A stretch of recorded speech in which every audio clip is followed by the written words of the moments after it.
Ok. Et les pivots, vous variez vos positions de manière à ce qu'on n'ait pas tout le temps le même type d'exploitation du surnom. Benoît Guillaume le sait, la partition devra être parfaitement exécutée si ses joueurs veulent réaliser l'exploit ce week-end. Le GBDH, 13e du championnat, a de nombreux atouts offensifs cette saison, mais face à Dijon, il s'avance cette fois en outsider. Ils sont clairement favoris, après on est chez nous, je te dis, on aura la force du public et c'est des matchs que nous on aime jouer aussi, des adversaires plus forts que nous. Je dirais pas qu'on n'a rien à perdre, mais ils sont clairement favoris et nous on va jouer notre rôle d'outsider au maximum.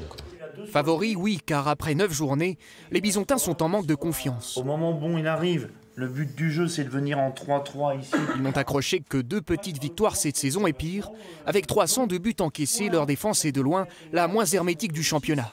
Notre défense elle est à faire progresser et c'est effectivement un axe de travail fort. Mais il faut aussi garder de la confiance à partir de ce qu'on réussit. Donc il faut en même temps développer notre compétence défensive et en même temps garder ce qui fonctionne.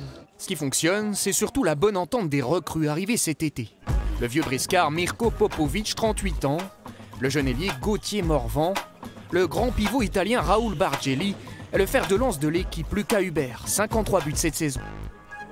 On s'est tous très bien intégrés, notamment les 4 nouveaux. Après voilà, c'est une équipe de jeunes joueurs. Donc franchement, on a un très bon groupe, un groupe qui vit bien et ça se voit en dehors du terrain, je pense.